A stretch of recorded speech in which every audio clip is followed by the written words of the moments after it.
আরে এই বিক্ষোভটা না করলে তো আপনারা আসতেন না।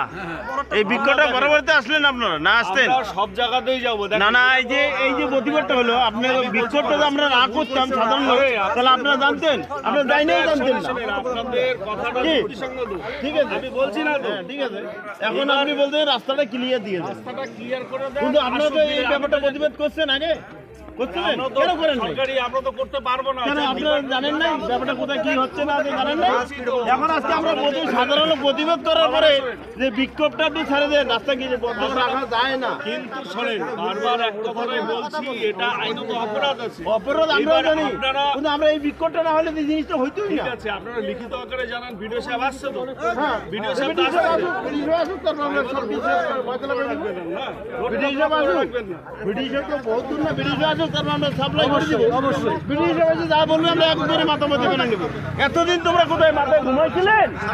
এতদিন কোথায় ছিলেন? রাস্তাতে এরকম কাজ চলছে আমরা দেখেন নাই আপনারা? আর এখন বলবে যে ভিডিও সাহেব আসুন, রাস্তাটা ক্লিয়ার রাখেন। এতদিন আপনারা কোথায় ছিলেন? পুলিশ প্রশাসন কোথায় ছিল? ভিডিও আসলে ছাড়ে দেবো এখন হ্যাঁ? আমি ওটা কথা বলছি না হ্যাঁ? আপনাদের বলার জায়গা আছে রাস্তাঘাটে এরকম পুলিশ ভাবে এখন বলতে রাস্তাটা ক্লিয়ার দিয়ে দাও। এটা অন্যায়, এটা কাজ বন্ধ করো না। যে এতদিন যে কাজটা চলছে এটা আপনারা কি খবর নেন না? হলো তো চাইলেই সব সময় এখন এখন আমরা রাস্তা কাজ করে ভুল করছে, কাজ করে করছে ভুল, অবরোধ করলে ভুল। ভোটটা দেয় না, আসলে আপনাকে তো মানে দেখা মানে যদি বলতাম যে আপনি আসতেন না, আমরা রাস্তা অবরোধ করে আপনি আসলেন, রাস্তা অবরোধ ছাড়া আপনি আসতেন? এটা কোনদিন আসতেন না আপনি। আজকে রাস্তা অবরোধ দেখার জন্য উনি আসছে, রাস্তা অবরোধ না করলে আসতো উনি, কোনোদিন আসতো না উনি। রাস্তা অবরোধ সিরিকে আসছে, আজকে বলতে রাস্তাটা অবরোধ ছেড়ে দাও, আসুক ভিডিও আসুক, আমরা রাস্তা অবরোধ আমরা কোনোদিন চাই না। উনি তো আগে বলতে রাস্তা অবরোধ করে ছাড়ি দাও, রাস্তা অবরোধ না করলে তো আপনি আসবেন না। এখন তো আপনি রাস্তা অবরোধ করার পরেই তো আসছেন। আগে কি জানেন না খবরটা কি হচ্ছে? শীতলকুচি থানার পুলিশ প্রশাসন আসলো, কি জানালো আপনাদের? আপনারা যদি রাস্তা অবরোধ ছেড়ে দেন আমরা ছাড়বো না, কারণ ভিডিও হিসেবে আসবে, যতক্ষণ না আসে ততক্ষণ আমরা রাস্তা অবরোধ ছাড়বো। কেন এতদিন পুলিশ প্রশাসন কোথায় ছিল? পুলিশ প্রশাসন দেখে নাই কি পজিশন রাস্তায় কি কাজ চলছে? পুলিশ প্রশাসন দায়িত্বটা, পুলিশ প্রশাসনের দায়িত্বটা রাস্তার কেস কি চলছে না চলছে ওরা দেখার দরকার। আমাদের সাধারণ লোক আমরা সাধারণ দেখলাম রাস্তা কাজ ভালো চলছে না, আমরা অবরোধ করলাম। আর আগে তো পুলিশ প্রশাসন আসে নাই, এখন যখন আমরা অবরোধ করলে এখন বলতে ছাড়ে দাও, রাস্তার কাজ ছাড়ে দাও, আমরা ছাড়বো ভিডিও হিসেবে আসুন, তারপর আমরা রাস্তা অবরোধ ছাড়বো। কি নাম আপনার? আমার নাম হলো সুকুমার দাস, দাসটারি সুকুমার দাস। কথা একটাই আমাদের। হ্যাঁ একটাই আমাদের চলবে, এখন রাস্তা বদ্ধই থাকবে, রাস্তা খোলা হবে না।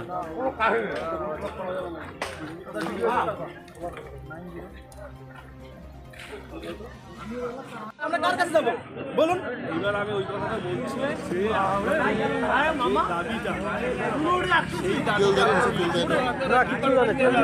আর কিছু দে নেই বাবা, দেখ কেন আমার উপর আরেকজন যখন করছে তখন উনি যদি না শুনে কিছুই নেই। আচ্ছা যদি থানা তাই তো যদি না শুনে তাহলে শুনবে কিছুই নেই। আরে এখন কোদাল নিয়ে এসে তুললে হয় ঝামলা শ্বাস। না না ওটা একটু আগে একটা ট্রাক আসছিল, আচ্ছা ট্রাক আইসা এক জায়গায় ব্যাক করার জায়গা যায় ওইরকম হ্যাঁ ব্যাক করতেছিল। ও আচ্ছা ব্যাক করার সময় আর ব্যাক করার সময় ওইরকম হলো। আর আমরা এর আগেও জানাইছিলাম ঠিক আছে কন্ট্রাক্টর কাজ করতেছে, তা আমরা বলছি কি এটা চৌবুতি, এই কাজটা একটু ভালো করে করতে হবে। আচ্ছা ওরা এইরকম করছে নিচে যে কাজ করা যেটা আর কি সরকারি মধ্যে কাগজ পেপারে আছে ওই কাজটা করে নাই তো ওইখানে। আচ্ছা মানে এখন কীরকম কাজটা আপনারা দেখতে পাচ্ছেন কাজটা কীরকম হয়েছে। আমরা তো আর অত লাইনে জানি না, আমাদের কথা লাগবে না। আমার গ্রামের লোক এইখানে যদি পিস দেয়, পিসটা দিলে এই পাথরের মধ্যে পিসটা তো থাকবেই, এটার মধ্যে দুধ ঠিক আছে। কতদিন হলো কাজটা হওয়ার? 7 দিন। রাস্তাটা দিয়ে যদি গাড়ি যাইতে না পারে লাভ কি রাস্তা মানে মনে হচ্ছে আপনাদের? তা আমাদের মনে আমার কথা আমার কাজটা যেন দীর্ঘজীবী চলে। কাজটা চলতেছে না তো বর্ষা আসছে না আর কোনো কাজটা হয় কি মাত্র 7 দিন হলো, তার মধ্যে দিয়ে এইরকম যে হয়, তাহলে আপনারা ভাবেন কি হবে। এখন আপনারা কি চাচ্ছেন? আমরা এটা দুবারা মেরামত, আমরা চাচ্ছি এটা আবার যে রাস্তাটা হয়েছে এটা পুরোটা আবার নতুন করে আবার সঠিকভাবে কাজ করে যাবে। আর এটাও চাইবো যে প্রশাসন সঠিকভাবে এখানে নজর দিক, এই রাস্তার দিকে। এখনো 7 দিন হয়, তার মধ্যেই অবস্থা। আজকে আপাতত এরকম পরিস্থিতি দেখার পরে আমরা বর্তমানে এখানে সমস্ত গ্রামবাসীরা মিলে আমরা পদবোধ করেছি এখানে, যতক্ষণ না পর্যন্ত এর সুরা বার হচ্ছে ততক্ষণ পর্যন্ত আমরা এখানে আসি এবং থাকবো। আমার নাম সুশান্ত বর্মন। আমার নাম আশিকুর মিয়া। আর এই জায়গাটার মধ্য শীতলকুচি, ডাক নাম চেয়ারম্যানের চৌহদি বলেই সবাই চিহ্নিত হয়েছে। আর কিছুই নাই, কিছুই নাই, কিছুই নাই। লিস্টে দেখা, লিস্টে